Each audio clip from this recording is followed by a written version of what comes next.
Et vous savez, l'église devient de plus en plus faible et même charnelle. Parce que le drame, c'est que beaucoup de personnes pensent que quand on parle d'une église charnelle, ce n'est qu'une église qui vit dans le péché de la chair. Non, ça va plus loin que ça. Une église charnelle est une église qui vit et qui ne poursuit pas les intérêts suprêmes de Dieu, rattachés à elle. Donc chaque individu qui vit sur la terre sans poursuivre les intérêts de Dieu est une personne charnelle. Nous sommes créés pour atteindre les buts de Dieu. Éphésiens 2, verset 10. Nous sommes son ouvrage qu'il a recréé en Christ Jésus pour les bonnes œuvres qu'il a préparées d'avance afin que nous les pratiquions.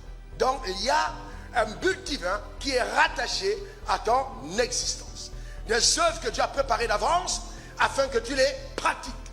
Et donc, si Dieu a préparé des œuvres d'avance afin que tu les pratiques, la raison de l'onction, c'est pour la pratique de ces œuvres et non pour l'exaltation de celui qui porte cette grâce.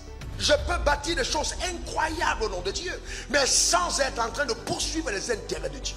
Donc la quête du but ultime devrait être le battement du cœur de chacun d'entre nous. Je peux vraiment être induit en erreur tout en suivant un mouvement qui semble être un mouvement divin.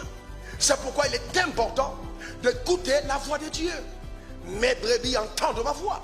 Seuls ceux qui sont conduits par l'Esprit de Dieu sont fils de Dieu. Donc c'est primordial pour chacun d'entre nous d'écouter Dieu par rapport à sa vie et à sa destinée. Nous sommes en fin d'année. On aura donc tellement de fêtes. Les gens se réjouissent d'entrer en 2025. On aura des feux d'artifice, on va organiser à manger et à boire. Mais il faut voir ça avec un autre regard. Chaque feuille du calendrier qui s'arrache te rapproche de ton départ.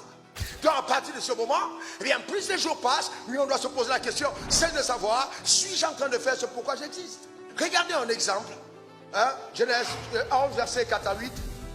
Oh, que Dieu nous aide, que Dieu aide l'Église à sortir de tout ce que j'appelle l'influence charnelle.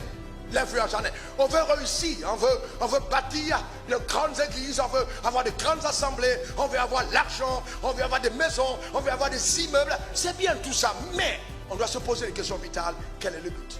Genèse 11, verset 4 à 8. Il dit encore, allons, bâtissons-nous une ville et une tour dont le sommet touche le ciel. Regardez, c'est une réalisation puissante.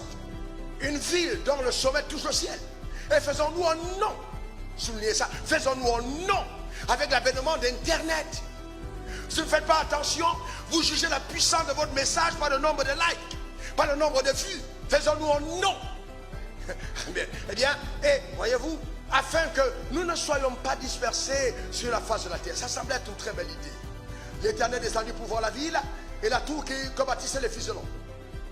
Oui, et l'Éternel dit, voici, ils forment un seul peuple et ont un même langage.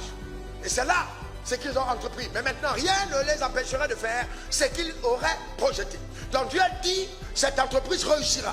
Si je ne m'oppose pas à ça, ça réussira. C'est-à-dire que Dieu, s'il ne descend pas pour confondre le langage, ils vont bâtir une tour tellement immense que tous les terriens de la terre diront, waouh, quel leadership impressionnant. Regardez ce qu'ils ont réalisé. Mais au fond, la motivation n'est pas divine. La motivation n'est pas divine. Et c'est pourquoi nous devons faire attention. Très attention. Très attention. Nous ne pouvons pas évaluer nos succès comme les mondains. Non. Je vais vous dire une chose. Tu n'as pas réussi parce que tu as beaucoup de voitures. Tu n'as pas réussi parce que tu as beaucoup de membres. Tu n'as pas réussi parce que tu as beaucoup d'argent. Non, ce n'est pas ça la réussite. Non. Et encore non. Non du tout. Encore non. Ça peut être une évaluation totalement charnelle. Et il y a une autre dimension d'évaluation. Suis-je en train de poursuivre la raison pour laquelle j'existe? Vous voyez voir même des serviteurs de Dieu entre eux, ou un par le même Père, appelés par le même Dieu, mais avoir des difficultés à se saluer les uns les autres.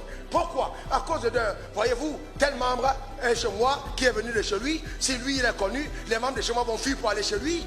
Eh bien, nous avons perdu totalement la notion du royaume des cieux. Et vous savez quoi? C'est un esprit de pauvreté. C'est un esprit de pauvreté. Parce que quelqu'un qui poursuit la raison de Dieu n'a pas de telle préoccupation. Je vais plus loin. Quand tu as une vendeuse d'arachides, je respecte d'ailleurs, et que tu n'as pas assez de moyens, le jour où tu pars de l'église, on ne se rend même pas compte que tu es parti. Donc le jour où on commence à faire des bagarres pour quelqu'un qui est parti de l'église, c'est généralement quelqu'un qui a beaucoup de moyens. Alors la raison est-ce que nous poursuivons le but de Dieu ou alors nous poursuivons nos intérêts?